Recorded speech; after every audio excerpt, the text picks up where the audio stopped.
Je vous remercie vivement, bien entendu, pour votre présence en ce début de matinée et je vous propose sans plus tarder d'évoquer quelques actualités de ce mois de janvier. Une page météo tout d'abord. Ce mois de janvier est marqué par une douceur inhabituelle avec une température moyenne supérieure de 2 degrés à la normale.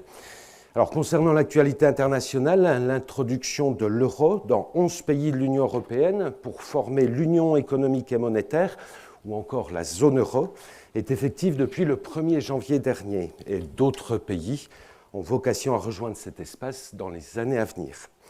Politique intérieure, ensuite, le Premier ministre Lionel Jospin met en avant avec insistance dans ses déclarations de début d'année le thème de la sécurité et celui de l'identité nationale, provoquant de multiples remous au sein de la représentation nationale.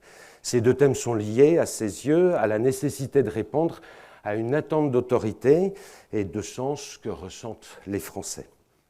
Une page technologie et économie à présent. Il est décompté à ce jour 1 280 000 internautes en France, en hausse sensible depuis 5 ans. Et tout porte à croire que cette tendance n'est pas près de s'infléchir.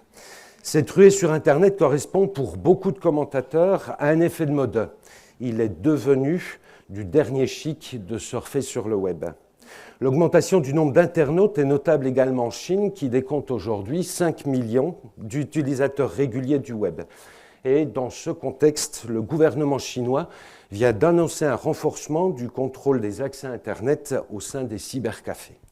Enfin, avec le développement du web, plusieurs économistes évoquent un changement de nature profond du capitalisme, évoluant d'un régime de croissance de type fordiste, nourri par l'augmentation de la productivité de l'industrie, à un régime qui ne sera plus dépendant de l'industrie et où les nouvelles technologies de l'information déplaceront les frontières de la demande et de la croissance de façon illimitée.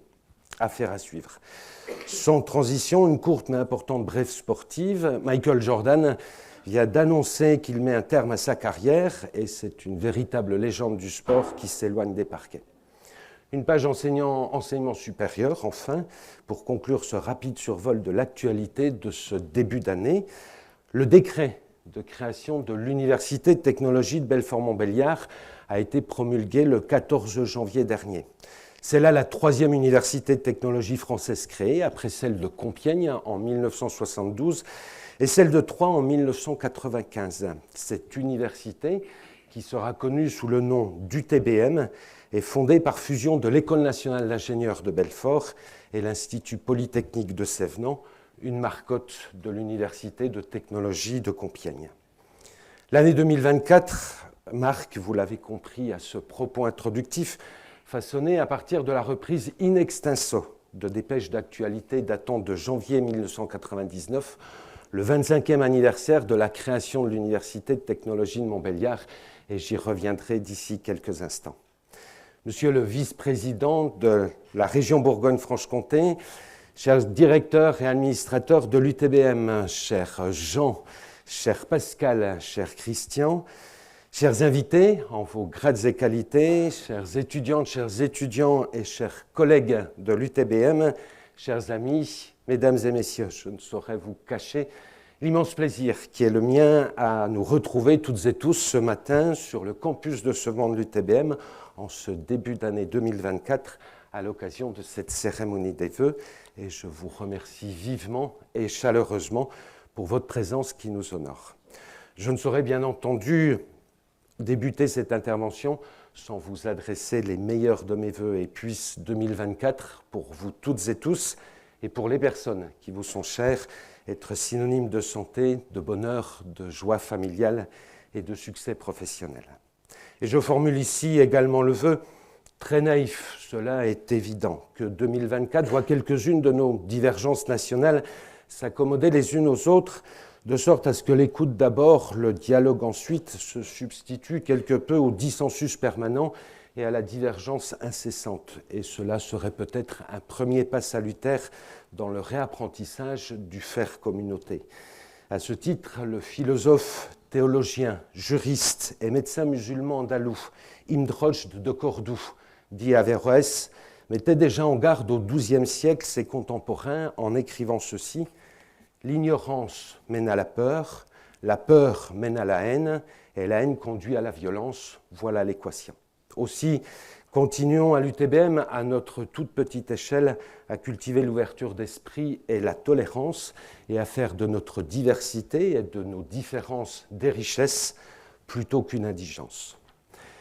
Avant de revenir quelques instants sur l'université de technologie qu'est l'UTBM et le 25e anniversaire de sa création, je vous propose de survoler une dernière fois ce que fut l'année 2023 au sein de l'établissement. Une année dense, une année riche, pour ne pas dire une année effrénée. La rétrospective 2023 de l'UTBM, en images et en 1169 secondes, c'est maintenant, et je vous dis à tout de suite.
tout en améliorant la sécurité routière. Cependant, pour que ces fameux véhicules autonomes soient utilisés en toute sécurité, d'automatiser une tâche et moins de boulot pour l'être humain, quoi.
Bienvenue au Crunch Time 2023. Donc nous sommes ici au cœur du dispositif, au centre de la créativité, où plus de 1400 étudiants travaillent sur 140 projets portés par des partenaires industriels, comme par exemple Decathlon, qui nous propose de réinventer un dispositif anti-recul sur un ski de randonnée.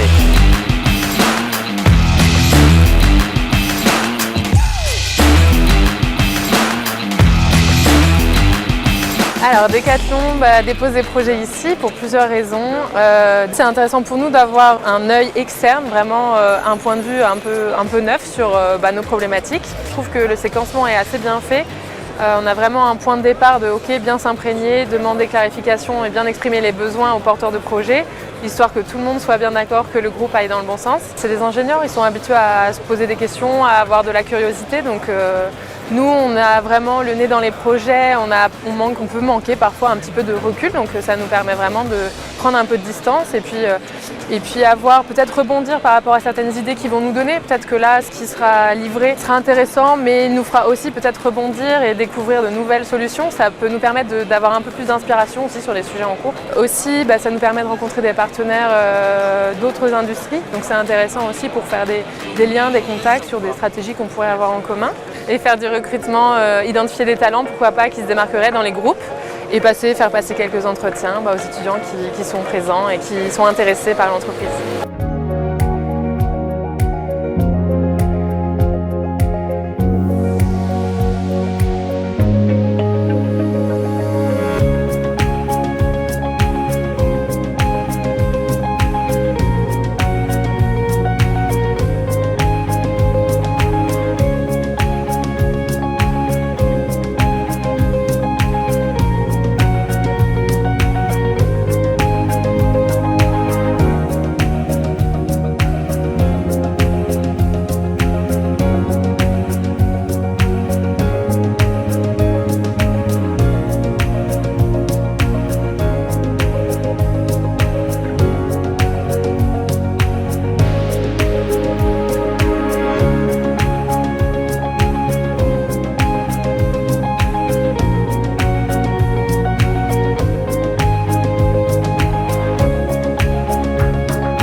restera à jamais gravé dans ma mémoire.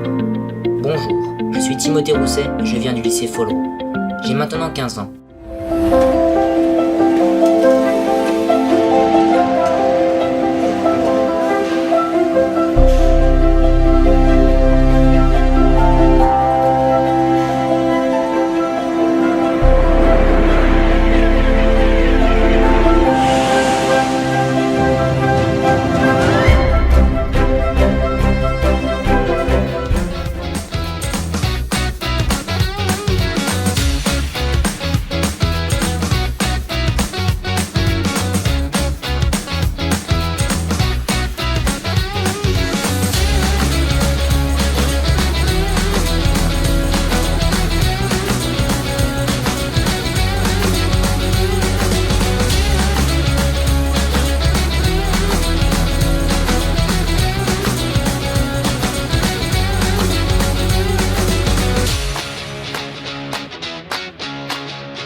Bonjour, je m'appelle Clément Brazafonso, j'ai 24 ans, je suis fraîchement diplômé en mécanique et ergonomie de l'UTBM et je suis cycliste de haut niveau. Je suis originaire du Lot, j'ai commencé mon cursus en tronc commun à l'UTT avant de rejoindre l'UTBM pour la formation ergonomie et aussi pour ma passion pour le cyclisme en rejoignant un club amateur très connu dans la région, le CCEQ.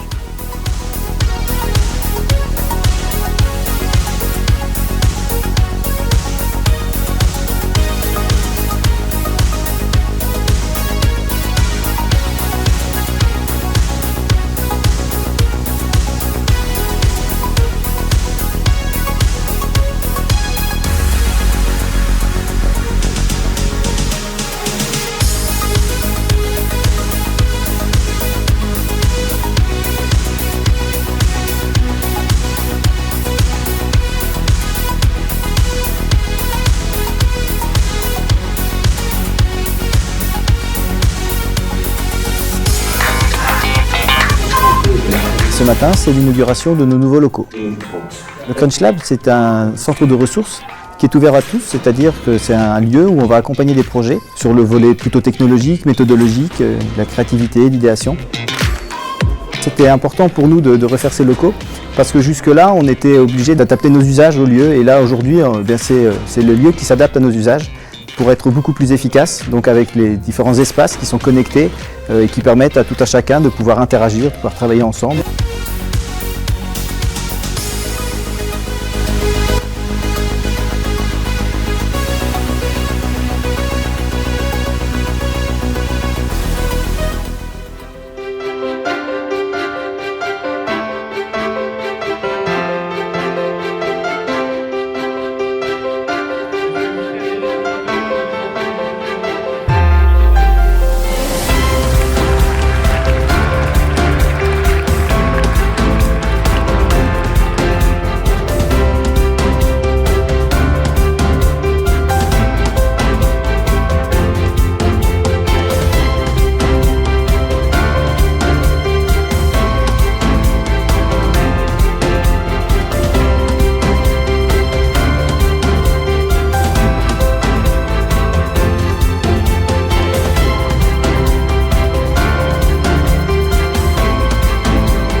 Today is a big day for us. It's the graduation ceremony. It's the achievement of 5 years of hard working, staying late at night. It's the end of something and the beginning of something new, so yeah, it's a bit emotional, but it's nice.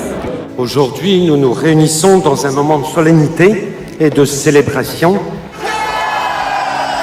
We are finally officially engineers. It's done. It's over now. And my family is here, my grandparents came, and yeah, I'm really grateful. I would say that I had a lot of friends from a lot of cultures. At the end of the semester, you feel quite busy about the different projects, and that's really good memory. In few words, UTBM, it is innovation. A way to discover the world if you want to. Brotherhood. Human. Open-minded. Pride. Friends. And happiness. I will stay classic and I will stay powered by technology. Merci l'UTBM et que vivent les ingénieurs de demain. تقدرتي l'UTBM. Merci l'UTBM. Bit-me matando na UTBM. Obrigado UTBM e viva os engenheiros do amanhã. Gracias a la UTBM. وإن شاء الله كل الانجينير بيكونوا دايمين. Que viva la UTBM y gracias para todo.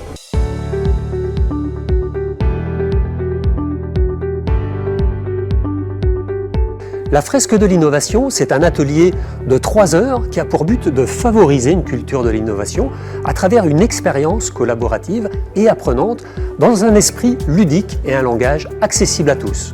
L'idée, c'est de pouvoir travailler sur des grands concepts, des concepts généraux, pour que nos participants, nos salariés, puissent se les approprier. L'idée, c'est qu'ils développent une carte mentale de l'innovation, leur carte mentale. Et ensuite, dans la deuxième partie de l'atelier, on va regarder comment on applique ça dans les processus internes à l'entreprise.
l'année 2023.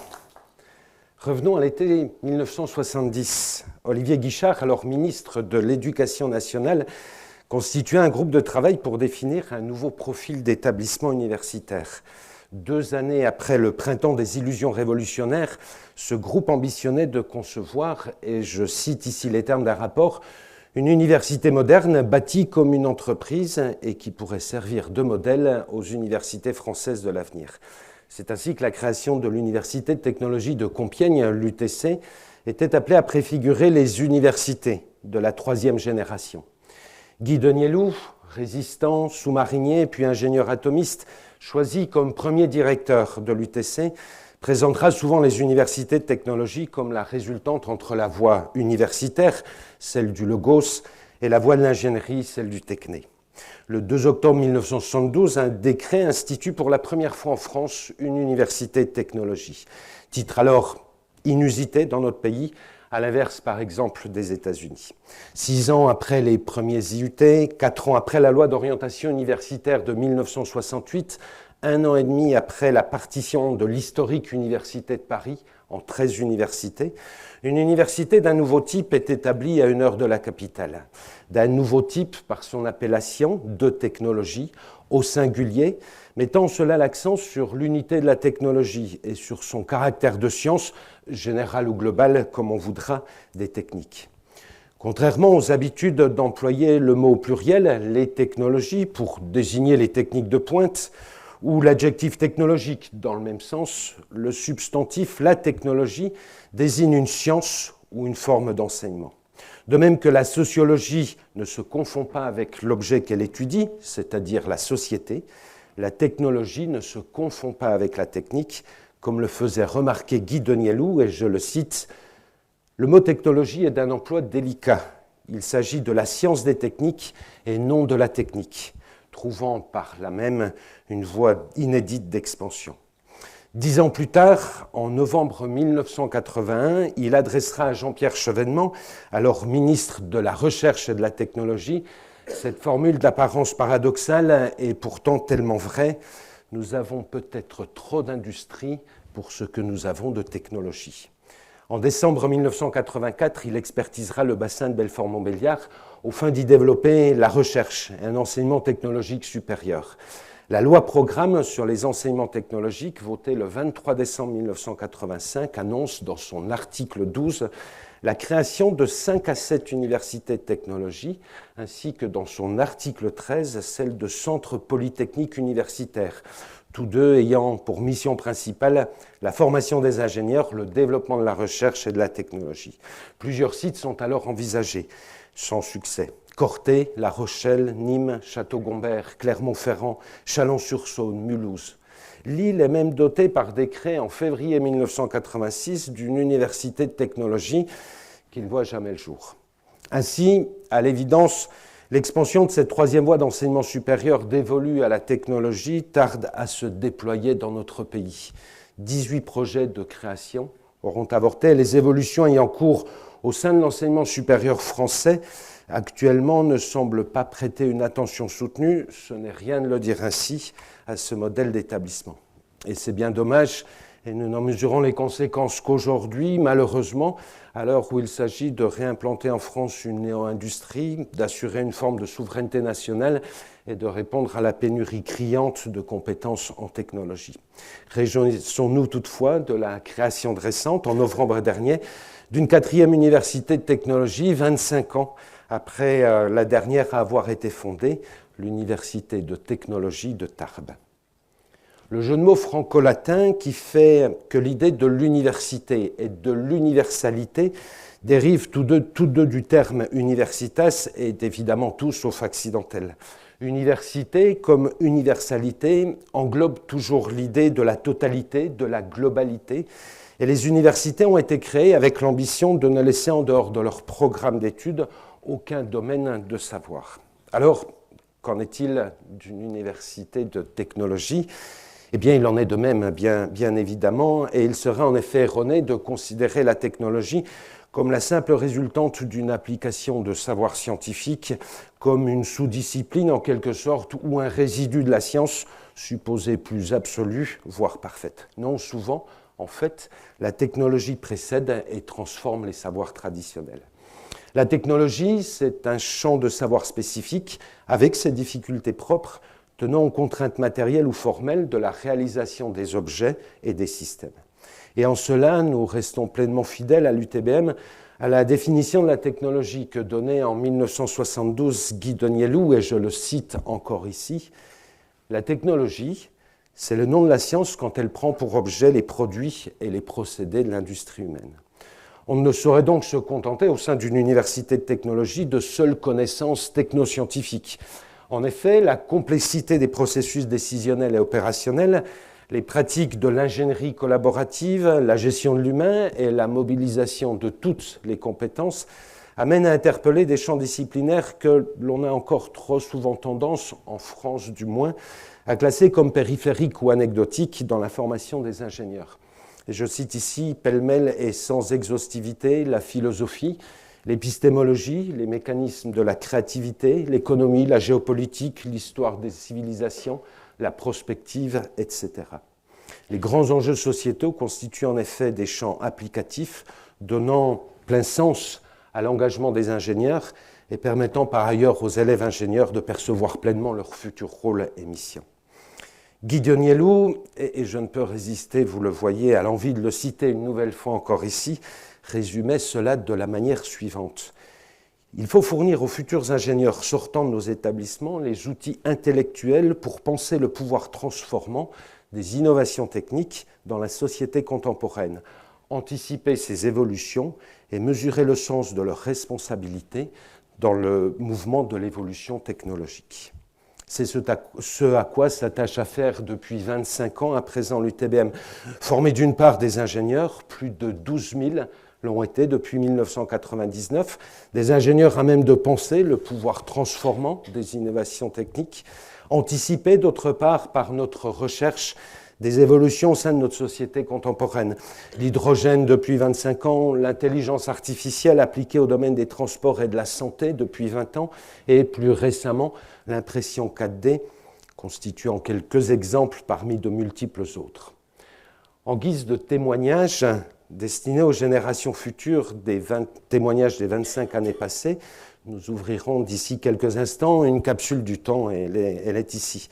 Elle permettra de léguer des objets et des informations à celles et ceux qui nous suivront.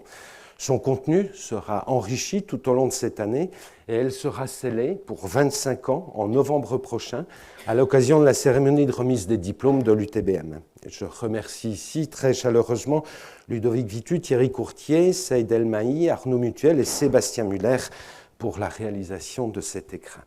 Et je me plais également à citer à cet instant et dans ce contexte ce qu'écrivait en 1791 Marie-Jean-Antoine Nicolas de Carita, marquis de Condorcet, c'est le fondateur des systèmes scolaires modernes, dans ses 5 mémoires sur l'instruction publique. Qu'importe que tout soit bien, pourvu que nous fassions en sorte que tout soit mieux qu'il n'était avant nous. À chaque génération s'attache donc, car nous ne sommes toutes et tous, au final, que des passeurs. Et j'aimerais, pour ouvrir et déposer le premier objet, inviter et convier Jean Bulabois, Pascal Fournier et Christian Codet à me rejoindre et de vous proposer d'ouvrir ensemble, d'essayer d'ouvrir ensemble, hein, au moins être 4 pour le faire, ouvrir la capsule du temps. Je prends, c'est bon. Merci.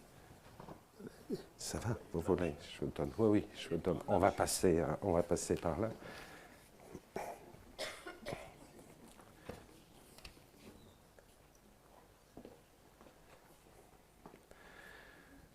Voilà, donc plusieurs directeurs et administrateurs de l'UTBM qui ouvrent, qui s'essaient. Jean. Jean. Alors, Jean, c'est comment. Voilà. Il faut tirer la capsule. Et ben voilà. C'est l'usinage maison. Oui, c'est une réalisation maison. Et puis voilà, on va mettre Ensemble, le premier objet dans cette capsule du temps, c'est la médaille de l'UTBM, c'est notre blason. Et gravé sur notre blason, la devise de l'établissement, un regard différent sur le monde. Et nous léguerons ça, eh bien, celles et ceux qui nous suivront. Je vous propose, Jean, de la placer dans la capsule. On refermera. Ah, c'est la tour. Elle n'est toujours pas tombée. Hein. Elle est toujours là.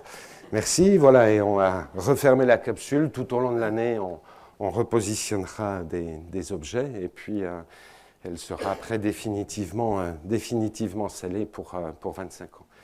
Merci à vous, en tout cas, et puis voilà.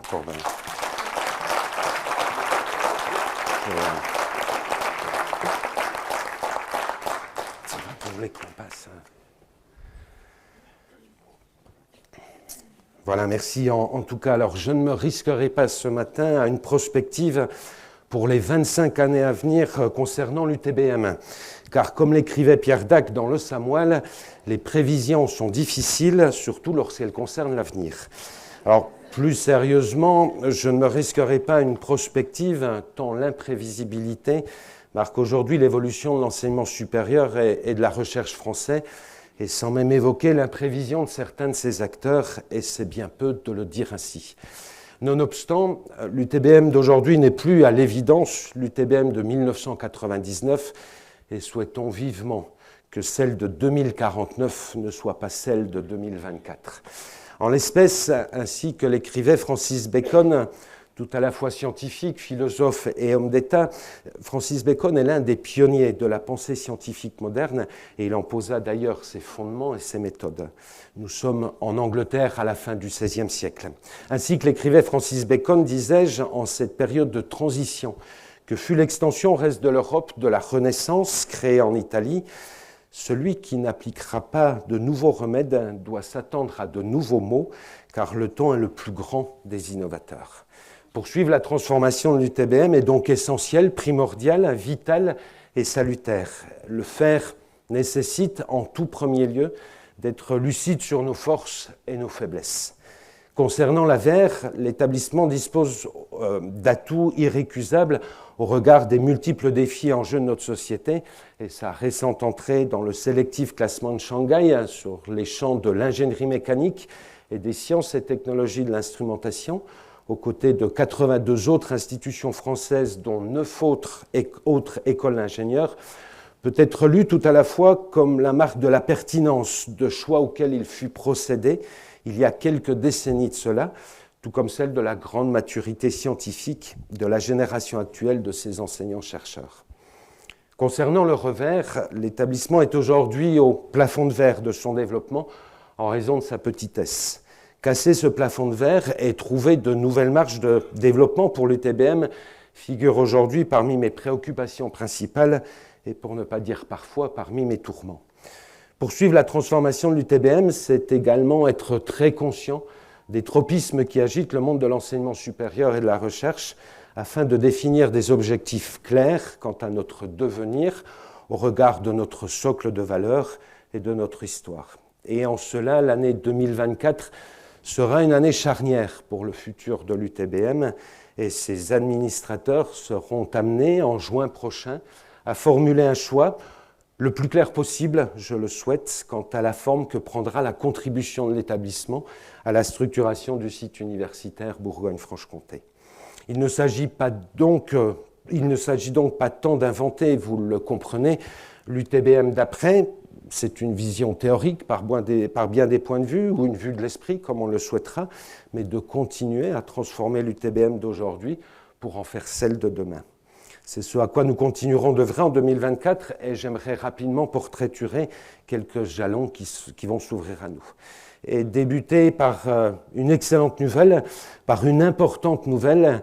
Hier, le 17 janvier, aura été signée la chaire industrielle Alstom UTBM sur la thématique de la décarbonation. Décarbonation de l'objet locomotive, décarbonation également de l'ensemble des moyens permettant sa production. Je renouvelle ici mes très chaleureux remerciements à David Journet, il est parmi nous ce matin.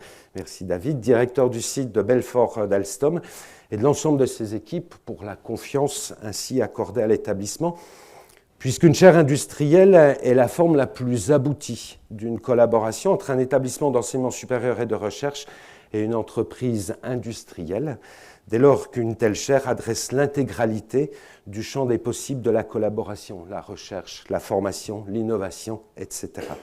Donc une fois encore, mille merci aux équipes d'Alstom et j'aurai le plaisir, mi-2024, selon toute probabilité, de vous annoncer la création d'une autre chaire industrielle à l'UTBM. Février prochain verra notre fondation universitaire décliner les actions de sa nouvelle feuille de route, pensée et mûrie ces 18 derniers mois. Et des initiatives, notamment visant à l'acculturation de la technologie des plus jeunes, ponctueront donc l'année.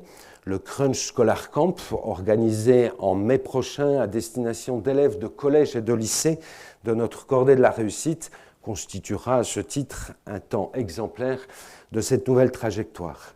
Et également, il sera procédé en février prochain à la désignation d'une nouvelle personnalité à la présidence de la Fondation UTBM. Je veux ici très vivement et chaleureusement remercier Gilles Fintin qui aura présidé notre fondation durant les 4 années passées pour son engagement à nos côtés. Début mars prochain, du 4 au 8 très exactement, verra la tenue de l'édition 2024 du Crunch Time. Ce rendez-vous vise à placer résolument nos élèves ingénieurs hors de leur zone de confort et à les acculturer aux outils méthodologiques de l'innovation en les confrontant en équipe pluridisciplinaire à des défis proposés par nos partenaires. Plus grand exercice de ce type organisé dans l'Hexagone, le Crunch Time continuera en 2024 d'essaimer en France et à l'étranger avec des éditions organisées à Troyes, en Suisse, en Angola, au Togo et, mais cela reste encore à confirmer, au Canada. Il n'y a qu'un pas à franchir pour passer du Crunch Time à la Crunch Factory, tous deux formant avec le Crunch Lab le triptyque Crunch de l'UTBM. Et la Crunch Factory, en cours de préfiguration, sera créée sous la forme d'une société coopérative d'intérêt collectif au printemps prochain.